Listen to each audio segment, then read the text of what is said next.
qué un secretario de Estado del país más importante del mundo va a estar hablando directamente con el nieto de Raúl Castro, un muchacho de 41 años?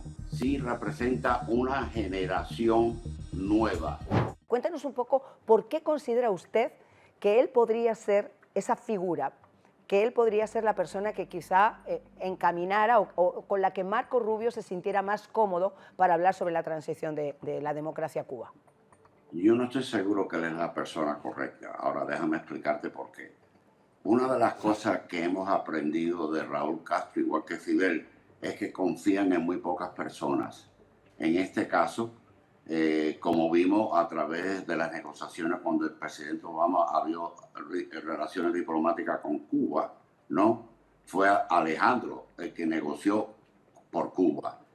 En este caso, sí tengo confirmación que Alejandro ha participado en conversaciones con los Estados Unidos en México. Eso ha sido confirmado, me lo han confirmado el Ministerio de Relaciones Exteriores de México.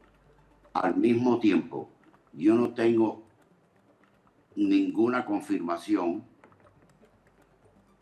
que el nieto de Raúl, como le dicen, el cangrejo, que muy interesante, tenemos que recordar que es el hijo de la hija mayor de Raúl, Deborah, y del general López Calleja, que corrió la parte económica militar, que controlaba toda la economía dentro de Cuba.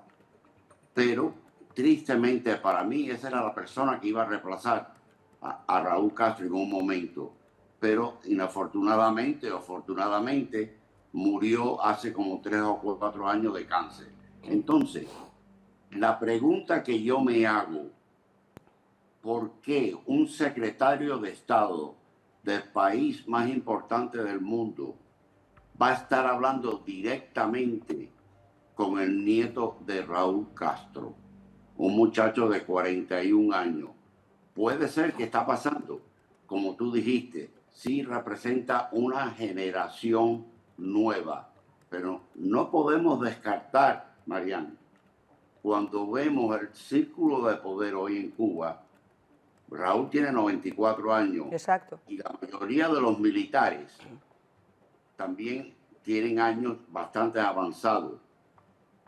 Yo no veo en este momento, hoy, que los militares están dispuestos No, claro que no. a entregar el poder,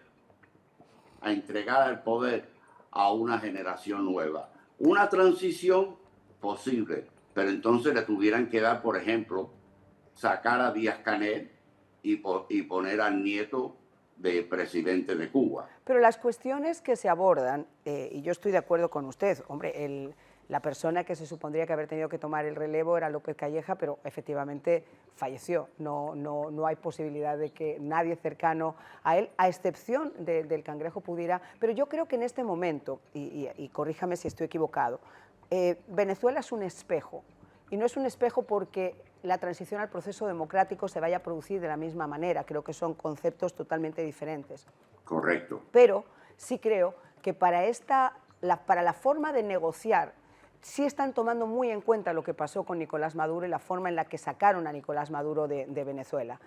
Esa es la parte que yo creo que, quizás siendo prácticos, la familia Castro está tratando más allá, porque llega un momento donde todo ese concepto ideológico, donde la revolución y el comunismo, cuando se trata de salvar su trasero, y perdóname que sea tan honesta, corren como ratas, como lo que realmente son. Y en este momento salvar la familia y salvar lo que pueda quedar de la familia quizá está por encima de lo que puedan dejar por el camino. Y la seguridad de Raúl y la seguridad de la familia más cercana yo creo que está encima de la mesa. Y Marco, que conoce muy bien todo ese entramado, sabe que a estas nuevas generaciones les importa la revolución un pito.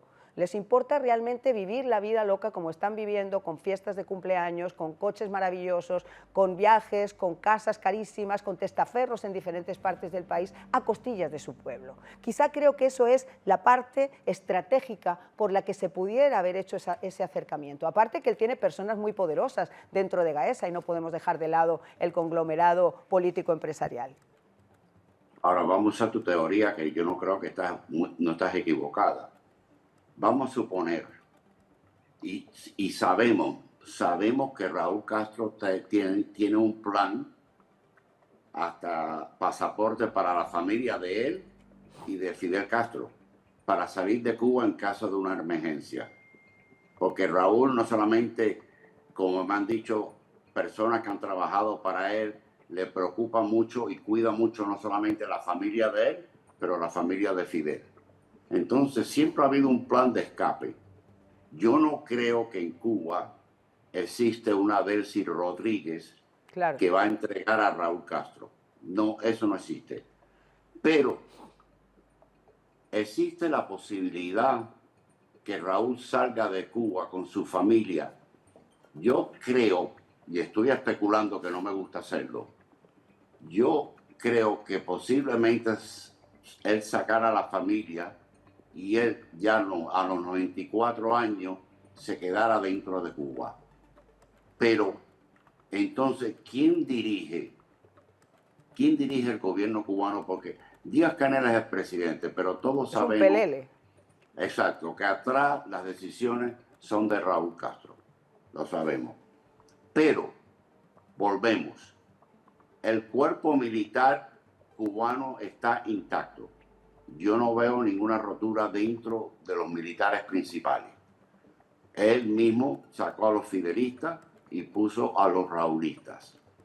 Hay algunos que ya son mayores de edad, mayores de edad. Así que tiene que haber un cambio porque hay soldados. Yo he visto coroneles en La Habana en bicicleta.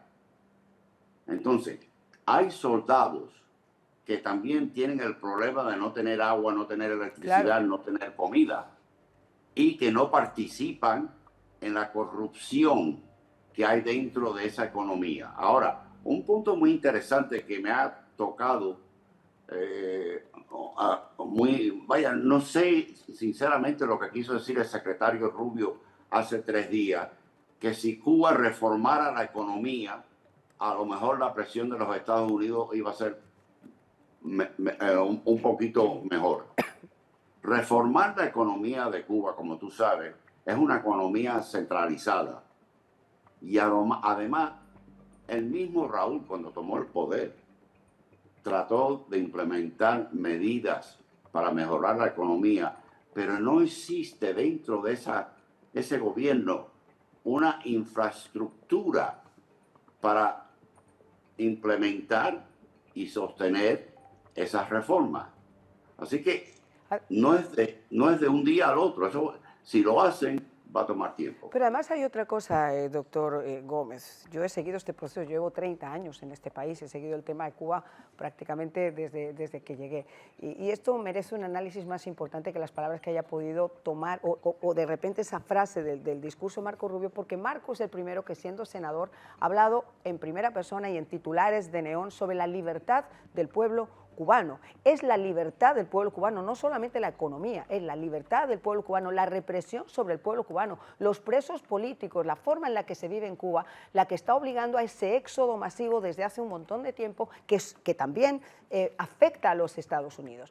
Es la represión en Cuba y son las alianzas con gobiernos enemigos de los Estados Unidos, como Rusia, como China, como Irán, los que perjudican a Estados Unidos, no solamente la economía. Entonces yo creo que sobre esa frase hay que poner el contexto, porque la economía solamente sería un factor importante en el momento que la democracia y que la represión deje de estar en Cuba. Mira, Marianne, en Cuba aproximadamente hoy en día hay 9.3 millones de habitantes. La mayoría nacieron después del 59, cuando empezó la revolución, ¿no? Estas personas es lo único que han visto. si tú te acuerdas, cuando vimos hace 3 o 4 años el movimiento Patria y Vida, yo hablé con muchos jóvenes en la isla después de lo que pasó.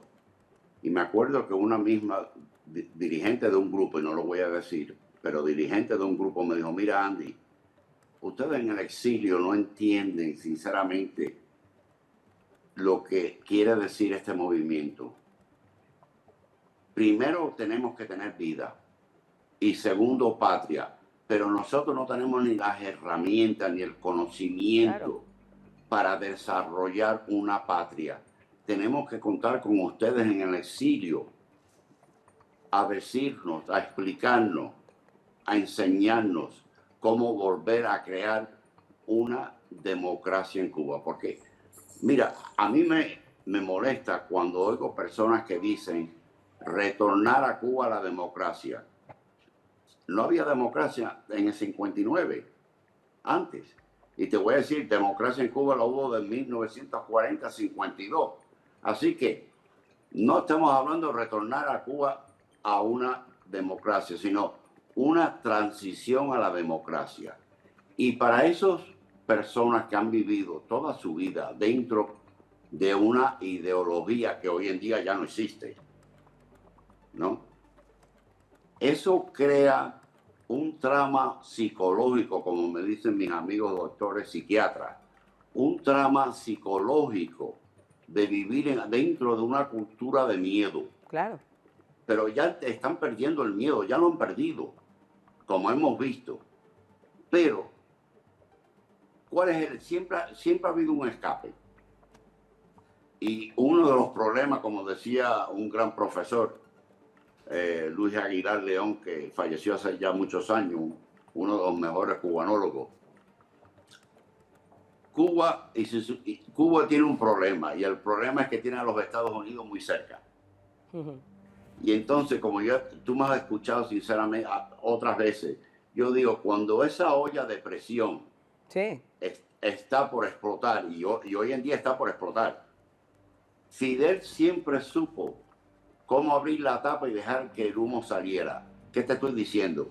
Camarioca, Mariel, Los Balseros, La Frontera. Entonces, una de las cosas que le preocupa a los Estados Unidos, y correctamente, es ¿qué pasa si hay esa explosión social dentro de la isla?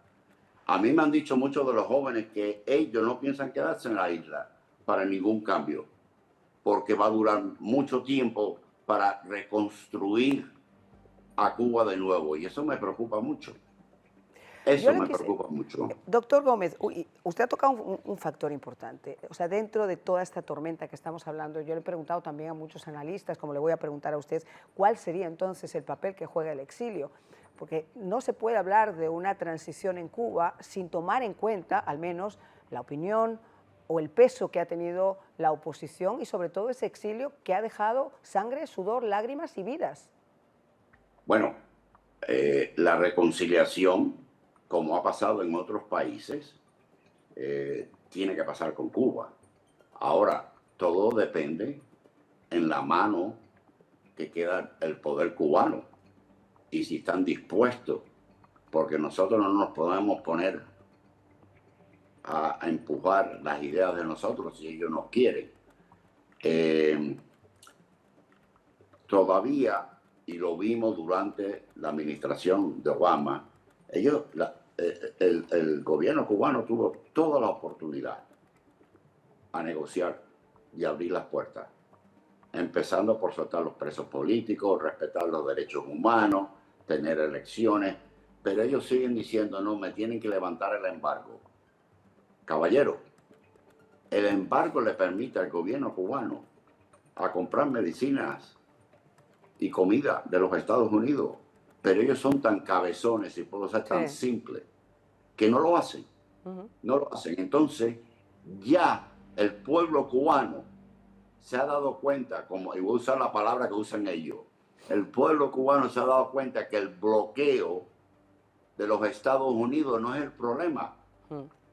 Es el bloqueo del mismo gobierno cubano en el pueblo cubano.